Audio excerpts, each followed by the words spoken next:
Information India आपको दे सही जानकारी। हेलो दोस्तों, आज हम बात करेंगे रूरल एडमिनिस्ट्रेशन के बारे में। ग्रामीण कानून व्यवस्था कैसे होता है एडमिनिस्ट्रेशन ग्रामीण में, ग्रामीण इलाका में, तो इसके बारे में चले जानते हैं। रूरल एडमिनिस्ट्रेशन, जो ग्रामीण एडमिनिस्ट्रेशन क्या है, हम अगर बात करें तो आपको पता होगा, आप सभी का एग्रीकल्चरल लैंड होगा, ठीक है। गांव में सभी का एग्रीकल्चरल लैंड होगा, जो खेतीबाड़ी एग्रीकल्चरल एक्टिविटीज जहां पे किया जाता है, ठीक है। तो इस एग्रीकल्चरल लैंड को सपोज आपका ये एग्रीकल्चरल लैंड आपका है, ठीक है, ये आपका है, और यहां पे और एक लैंड है, ये भी एग्रीकल्चरल लैंड है, ठीक है, लेकिन ये कोई दूसरे का है। सपोज ये आपका पड़ोसी घनश्याम जी का है, घनश्याम जी, ठीक है, ये घनश्याम जी का है और ये आपका है। दोनों का एग्रीकल्चरल लैंड, ये दोनों यहाँ पे खेतीबाड़ी करते हैं, ठीक है। ग्रामीण इलाका है, खेतीबाड़ी जो एग्रीकल्चर फर्स्ट प्रायोरिटी है। तो एक दिन क्या हुआ, जो आपका जो लैंड है, ठीक है, ये आपको पता है इतना, ये लैंड आपका ही है, ठीक है। यहां पे एक बांध है, जिसको बांध बोलते हैं, एक बांध है, और वो ये वाला घनश्याम जी का है, आपका पड़ोसी घनश्याम जी, आपका गांव के पास, गांव में आपके घर के पास रहते हैं घनश्याम जी, ठीक है, उनका है। घनश्याम जी क्या है, उनके बारे में हम बोल देते हैं पहले से। घनश्याम जी थोड़ा रिच है, ठीक है, और थोड़ा उनके पास थोड़ा ज़्यादा सा पैसा है और बहुत सारा ज़मीन है, ठीक है, उनके पास बहुत सारा ज़मीन भी है, इस तरह का बहुत सारा ज़मीन है। और उनका काका गांव का सरपंच है, ठीक है, उनका काका गांव का सरपंच है, और उनका एक जो छोटा बेटा है, उनका दो बेटे हैं। छोटा बेटा क्या है, दादा है, दादा डॉन, ठीक है, गांव का डॉन है, वो गांव का डॉन है छोटा बेटा। और उनका बड़ा बेटा पुलिस में है, ठीक है, पुलिस में है, उनका बड़ा बेटा पुलिस में है, पुलिस में नौकरी कर रहा है। घनश्याम जी का ये बैकग्राउंड है। उनके पास मनी पावर है, उनके पास मैन पावर है, ठीक है, दोनों उनके पास है। तो घनश्याम जी थोड़ा क्या है, थोड़ा हट्टे कट्टे आदमी है। वो उनका एक नेचर है, क्या, सारे ह्यूमन का कुछ नेचर ग्रीडी नेचर होता है, बहुत ही ग्रीडी होते हैं। ग्रीडी मतलब क्या है, वो सोचते हैं कि सब जमीन, सारे जायदाद सब हमारे ही हो जाए, जो दूसरों का है उस पे हम बलपूर्वक कब्जा करके सब हत्या लेंगे, हमारा ही रहेगा और किसी का नहीं रहेगा, और सब जाए भाड़ में।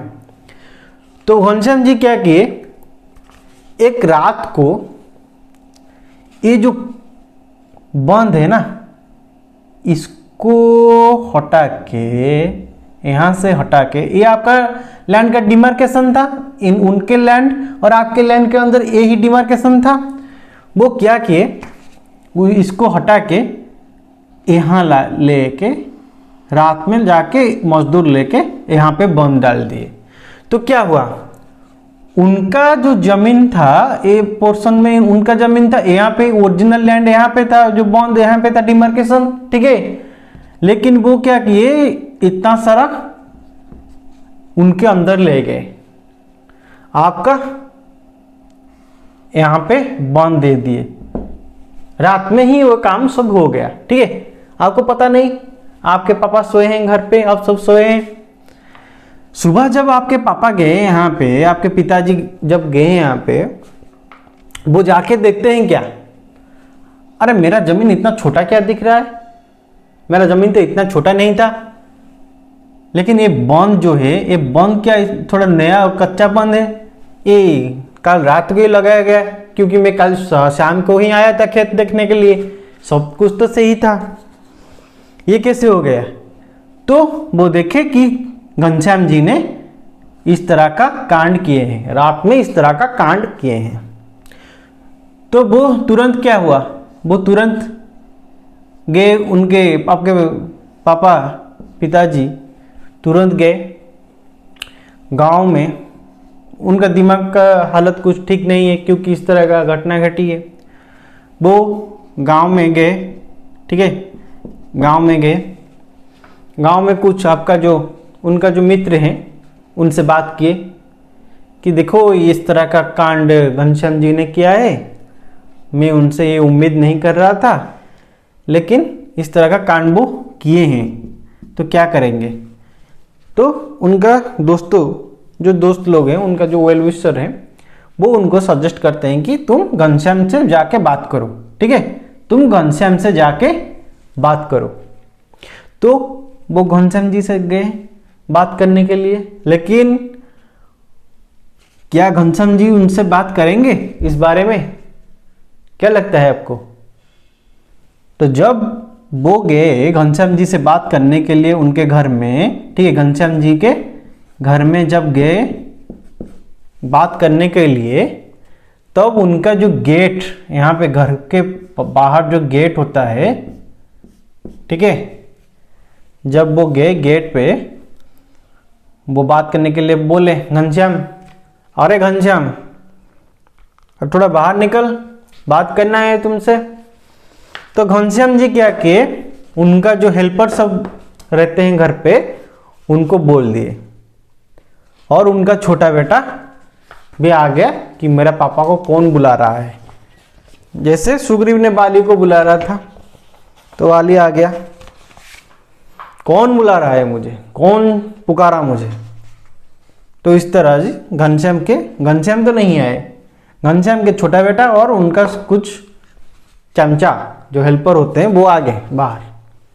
तो वो देखे कि आपके पिताजी वहाँ पे, आपके पिताजी और आपके बड़े भैया कोई भी उनसे बात करने के लिए गए, वो वहाँ पे हैं, ठीक है।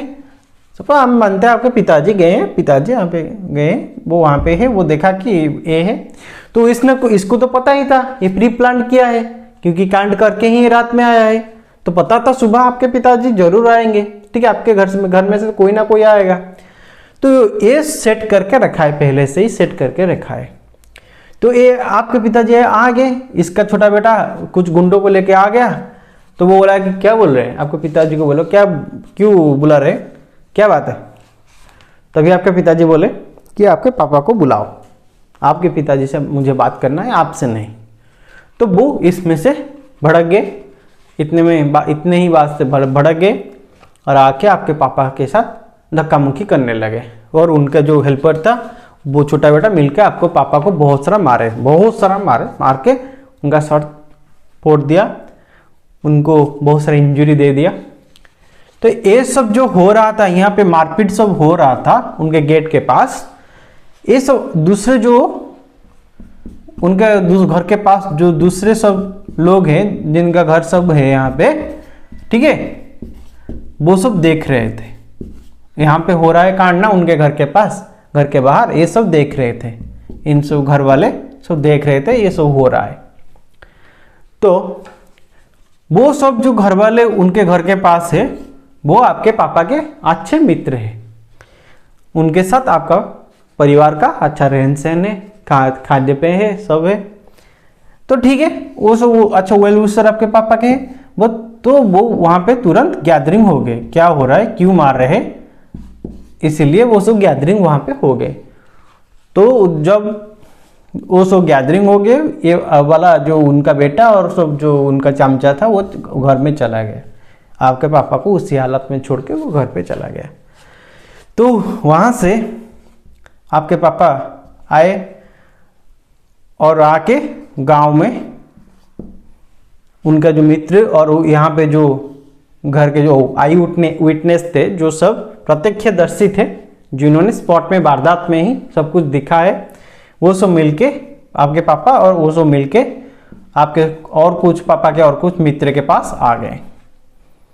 आपके पिताजी यहाँ पे हैं और बाकी सब मित्र हैं, आई विटनेस भी है, सब कुछ है। वो वहाँ पे बैठ के सलाह मशवरा करने लगे कि अब क्या होगा, ठीक है, अब क्या करेंगे। तो आपके पापा के कुछ जो आपके पिताजी के कुछ जो मित्र थे वो उनको सलाह देते हैं, तुम एक काम करो, पास का हमारा जो लोकल पुलिस स्टेशन है, चलो वहाँ पे जाके हम कंप्लेन देंगे, घनश्याम के खिलाफ कंप्लेन देंगे। लेकिन और कुछ लोग रहते हैं वहाँ पे, वो बोलते हैं अरे नहीं, कुछ फ़ायदा नहीं होगा, उसका तो इतना सारा पॉलिटिकल इन्फ्लुएंस है और उसके बेटा भी पुलिस में है और उसके पास तो बहुत ही पैसा है, वो आप कुछ उसका नहीं कर पाएंगे, क्यों फालतू में वहाँ पे जाएंगे, ठीक है। लेकिन और भी कुछ दोस्त हैं वो बोलते हैं नहीं, हम जाके पहले कंप्लेन देंगे, उसके बाद देखेंगे क्या होता है।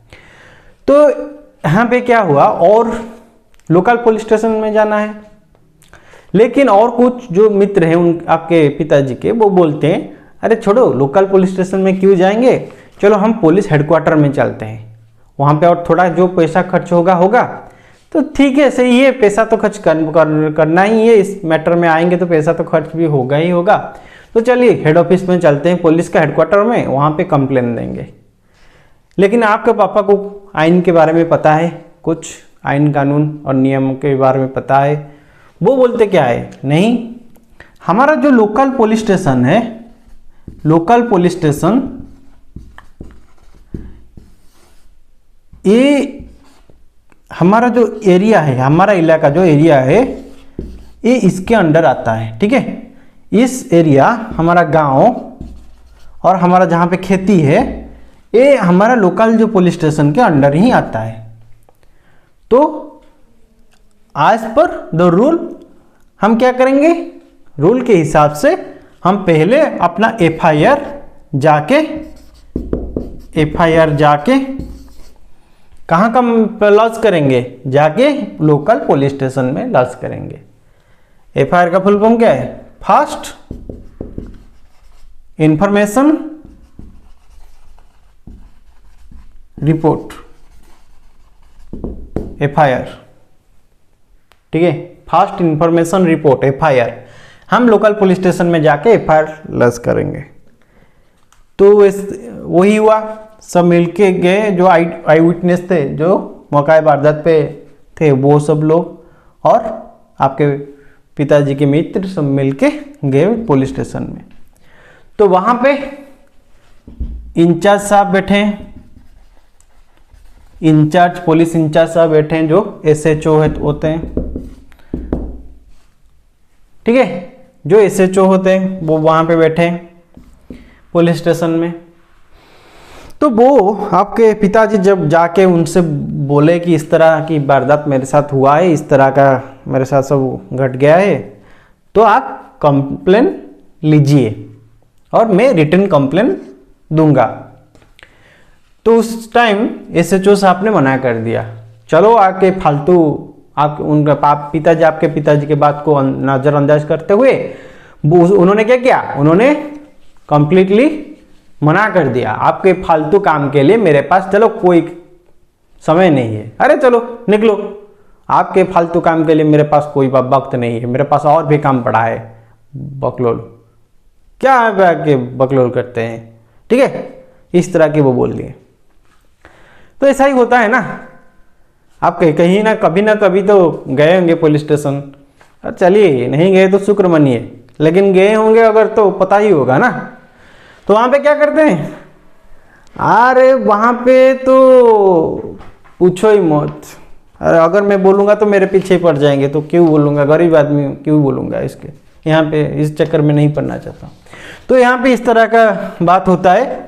उनका कंप्लेन को, आपका पिताजी के कंप्लेन को नहीं एक्सेप्ट करने के लिए वो मंजूर नहीं थे एसएचओ साहब।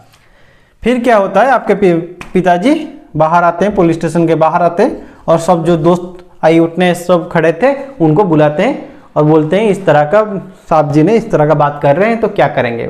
वो सब बोलते हैं, सारे लोग बोलते हैं कैसे वो कंप्लेन नहीं लेते हैं, चलो हम देखते हैं।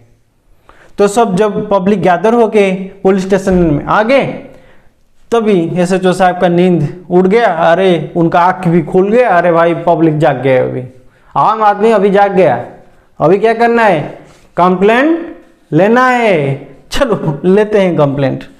तो फिर घनश्याम के खिलाफ रिटन कंप्लेंट आपके पापा ने, आपके पिताजी ने लॉन्च कर लिए, ठीक है। तो उस हिसाब से एसओ साहब ने बोले ठीक है, कल आज तो शाम हो गया, तो कल सुबह हमारा एक कांस्टेबल जाएगा मौका वारदात पे, तो वहां पे क्या क्या हुआ है वो सब इंक्वायरी होगा, फिर इन्वेस्टिगेशन होगा। तो ठीक है, यहाँ से सब लोग आ गए, पिताजी और सब लोग आ गए। तो दूसरे दिन जब वो कांस्टेबल पुलिस लैंड देखने के लिए, वो क्या हुआ था मैटर सब समझ के यहाँ पे गए, गांव में गए, सब मैटर समझा क्या हुआ है, किस तरह का सब हुआ, इंक्वायरी किया, फिर लैंड को गए, ठीक है, लैंड देखने के लिए। जहां से ही ये मैटर शुरू हुआ था वहां पे दिखे कि इस तरह का लैंड है, तो वो वहां से वो बोलते हैं आपका जमीन का जो नक्शा है वो कहाँ है, आपके पास है या नहीं नक्शा जमीन का, आपका इस जमीन का तो नक्शा होगा ना, वो नक्शा आपके पास है या नहीं। तो एक काम कीजिए, अभी ये मैटर आ जाता है किसको, पटवारी, लैंड रेवेन्यू ऑफिसर, ठीक है, आरआई साहब जो होते हैं पटवारी, और तहसीलदार, तहसील में ये सब आ गया, रेवेन्यू वालों के अंडर एक केस आ जाता है। तो अभी पुलिस साहब ने बोल दिया आपका मैटर अभी रेवेन्यू वाला हैंडल करेंगे, इसके बाद जो कंक्लूजन आएगा फिर हम उस हिसाब से एक्शन लेंगे। तो आपके पापा कहाँ क्या करेंगे, अभी घर में जाएंगे, घर के जाके अपना नक्शा देखेंगे, उनके पास जो नक्शा है, उनका जमीन का नक्शा है या नहीं। तो वो चले गए घर में ढूंढने के लिए नक्शा, तो उस नक्शे को घर में वो ढूंढ के निकाल लिया, हाँ है नक्शा मेरे पास है, लेकिन वो नक्शा थोड़ा सा आउटडेटेड होके उसको दिमाग खा गया था। बैड लक, क्या करे, जब भी मुसीबत आता है ना, अपना साहब पड़ोसी भाई वगैरह बंधु कुटुंब सबको लेके ही आता है मुसीबत, तो क्या करेंगे, हमारा नसीब ही खराब है। तो चले दिमाग काट के खा गया है नक्शे को, क्या करेंगे, अभी चलते हैं पटवारी ऑफिस। पटवारी ऑफिस पता है ना, पटवारी ऑफिस चल गए पापा आपके पिताजी ने, पटवारी ऑफिस, पटवारी ऑफिस, पटवारी ऑफिस। यहाँ पे कौन होते हैं, पटवारी साहब होते हैं, और आरआई साहब भी, रेवेन्यू इंस्पेक्टर साहब भी होते हैं, सब यहाँ पे रहते हैं। तो वहाँ पे चले गए पापा आपके पिताजी देखने के लिए। तो वहाँ पे पटवारी साहब का काम क्या है, बोले पटवारी ऑफिस में क्या होता है, पटवारी साहब का काम आपका लैंड का, आपका जो जमीन है जहाँ पे आप खेती करते हैं, एग्रीकल्चरल लैंड, और जो जमीन आप जहाँ पे रहते हैं घरबारी लैंड, उसका टैक्स, उसका जो टैक्स होता है ना वो कलेक्ट करते हैं रेवेन्यू इंस्पेक्टर, पटवारी, सब इनका काम होता है रेवेन्यू कलेक्ट करना, ठीक है, ग्रामीण जो नीचे इलाका में वे सब काम करते हैं। तो वो वहाँ पे पटवारी साहब ने अपना ऑफिस में सब होता है। अभी क्या हो गया है, नक्शा सब कंप्यूटराइज्ड हो गया है, ठीक है, कंप्यूटराइज है, अभी कंप्यूटर में ही आ जाता है आपका गूगल का ब्राउजर, क्रोम में जाएंगे, वहाँ पे ही आपका पटासर जो होता है नक्शा वगैरह आपके नाम में, अगर आपकी तालुका डिस्ट्रिक्ट और स्टेट डिस्ट्रिक्ट देन तालुका के हिसाब से आप इसमें जाएंगे, एक एक करके यहाँ से आपका नक्शा घर का और खेती का नक्शा आप पा जाएंगे। ठीक है, अभी ये अपग्रेड हो चुका है, कंप्यूटराइज्ड हो चुका है। तो पटवारी साहब ने कंप्यूटर में सब निकाल दिया, आपका नक्शा निकाल दिया। उसके बाद वो चले, जब कंप्लेन आता है तो सरकारी स्तर में इस तरह का वो उनका कर्तव्य, उनका ड्यूटी है सब करना। तो वो चले, वो कहाँ पे चले, लैंड को मेजर करने के लिए। ठीक है, लैंड को मेजर करने के लिए चले। लैंड मेजर के वक्त पटवारी साहब, आरआई साहब सब वहां पे मौजूद थे, क्योंकि ये पुलिस के भी जो पुलिस केस है, इसीलिए वो नेग्लेक्ट नहीं करते हुए चले। लेकिन उस दिन नहीं गए, दूसरे 2 दिन के बाद गए, कि सरकारी बाबू है, इस तरह तो चलता रहता है। नहीं, आप जब सरकारी बाबू बन जाएंगे क्या आप इस तरह काम करेंगे? अरे छोड़िए, सभी करते हैं। अगर आप नहीं करेंगे तो आपसे अच्छा कौन नहीं होगा। तो ठीक है, चलिए ये चले गए। चल के यहाँ पे लैंड का मेजरमेंट होगा, आपके लैंड का मेजरमेंट होगा, घनश्याम का लैंड का भी मेजरमेंट होगा। वो कैसे मेजर करते हैं? उनके पास एक बड़ा सा चेन है, उसको कड़ी के हिसाब से उसका मेजरमेंट होता है। वो आपका जो परिमिति है, ज्योमेट्री में जो परिमिति है, मेंसुरेशन, उसके हिसाब से वो मैथमेटिकल कैलकुलेशन होके मेजरमेंट होगा। तो यहाँ पे मेजर होगा लैंड का चेन में। ओके, बड़ा सा चेन है, इसमें पटवारी साहब मेजर करेंगे। यहाँ पे सब ऑफिसर खड़े होंगे और गांव का आपका मुखिया लोग सब खड़े होंगे।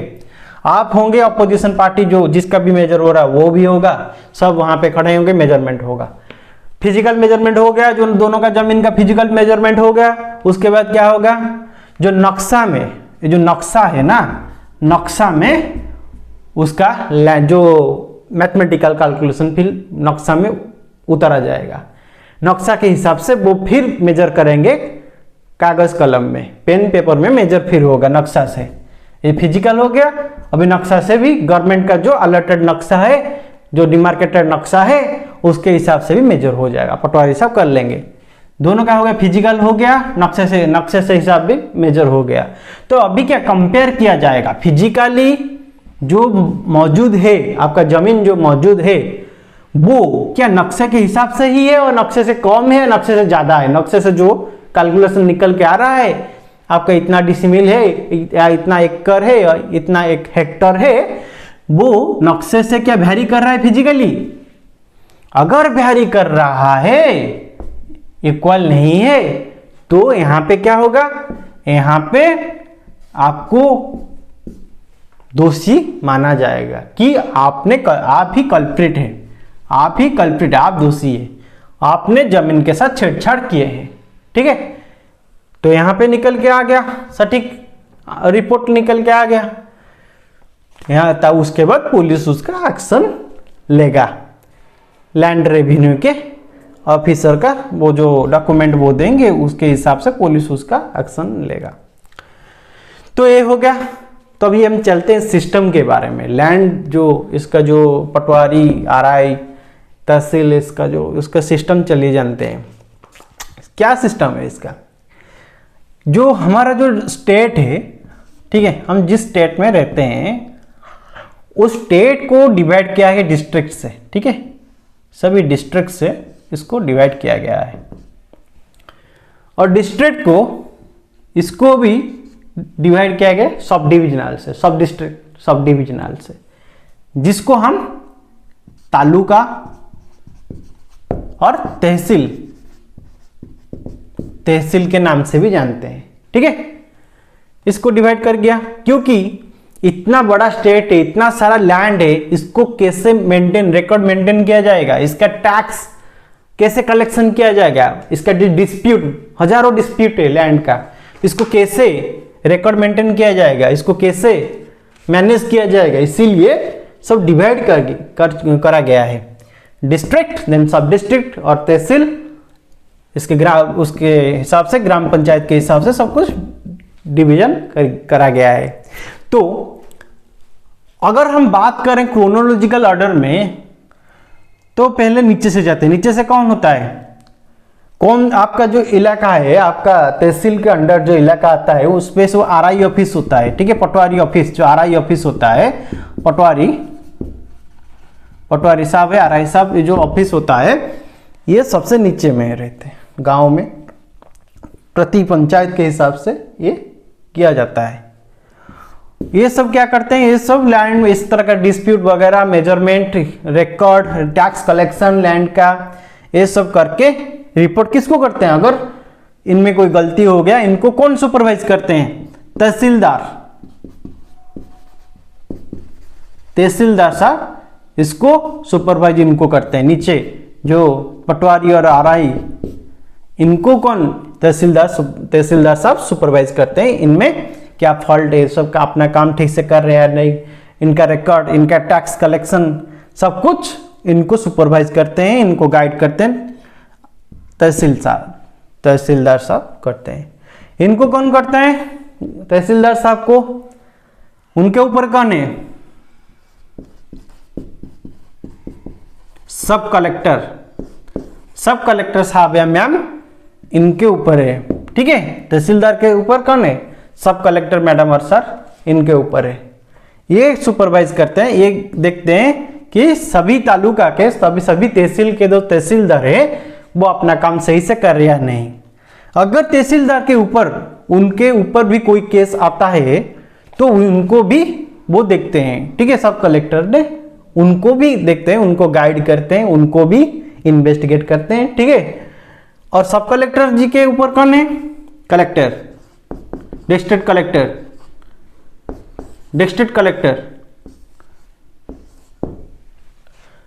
कलेक्टर का काम क्या होता है, कलेक्टर, हम अभी कलेक्टर के बारे में बोल रहे हैं। डिस्ट्रिक्ट कलेक्टर टैक्स कलेक्शन, ठीक है। डिस्ट्रिक्ट कलेक्टर का काम होता है tax collection, revenue generate, okay. और सब कलेक्टर तहसील को गाइड करेगा, कलेक्टर सब कलेक्टर को, सब कलेक्टर तहसील को, तहसील आरआई और पटवारी जी को। इस तरह का एक सिस्टम है, ये एक सिस्टम है जो कि एडमिनिस्ट्रेटिव के तौर से ग्रामीण इलाकों में कंट्रोल लेते हैं आपका। अगर कुछ डिस्प्यूट हो गया, कुछ हो गया, तो इस तरह से वो सब काम करते हैं। तो इस तरह का काम हो गया, ये सब हो गया। चलिए अभी चलते हैं, क्या लैंड रिकॉर्ड मेंटेन करके सब रख रहे हैं, इसीलिए, ठीक है, कोई इस तरह का प्रॉब्लम ना हो जाए इसलिए लैंड रिकॉर्ड मेंटेन करके रख रहे हैं। लैंड रिकॉर्ड आपका इजीली तहसील से आपका मिल जाएगा, तहसील ऑफिस से मिल जाएगा। वहाँ पे कुछ आपको कुछ वो आपका जो होता है पैसा, जो आपका फीस डिपॉजिट करना पड़ेगा, उसके बाद आपको वो रिकॉर्ड सब मिल जाएगा। प्रोसेस है, प्रोसेस के बाद आपको मिल जाएगा आपका लैंड रिकॉर्ड, नक्शा वगैरह सब कुछ मिल जाएगा, ठीक है। लैंड रिकॉर्ड मेंटेन करना भी सही बात है, अगर नहीं की है तो कर लीजिए।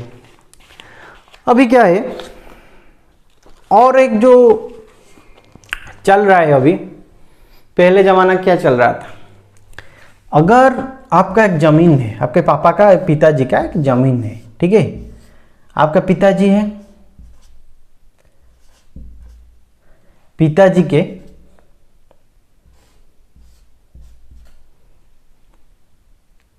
तीन बच्चे हैं, ठीक है, 3 बच्चे हैं पिताजी के, और आपका मदर भी है, आपके माताजी है। ये आपका पिताजी फादर, ये आपका माताजी है। आपका 3 बच्चे हैं, उनका 3 बच्चे हैं, आप एक बेटे और 2 बहनें हैं आपका, ठीक है। तो इस हिसाब से आपका जो जमीन पिताजी के है, पहले से क्या चल रहा था, जो जमीन में कौन काम करता है, लड़के ही जाके काम करते हैं, तो लड़के लोग काम करते हैं जमीन में, बॉयज, ठीक है। लेकिन वुमेन भी काम करते हैं। वुमेन लोग क्या करते हैं, जाके वहाँ पे जाके भी खेती करते हैं। ये पहले जमाने से चल के आ रहा है।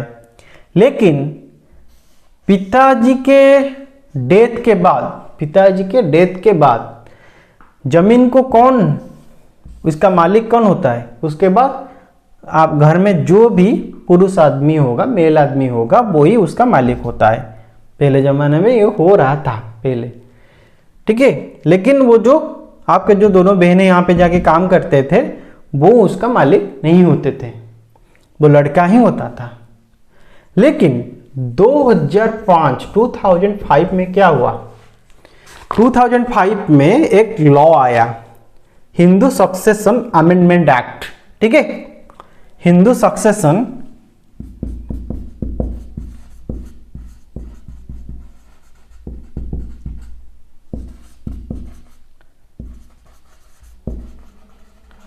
अमेंडमेंट एक्ट 2005 में हिंदू सक्सेशन अमेंडमेंट एक्ट आया।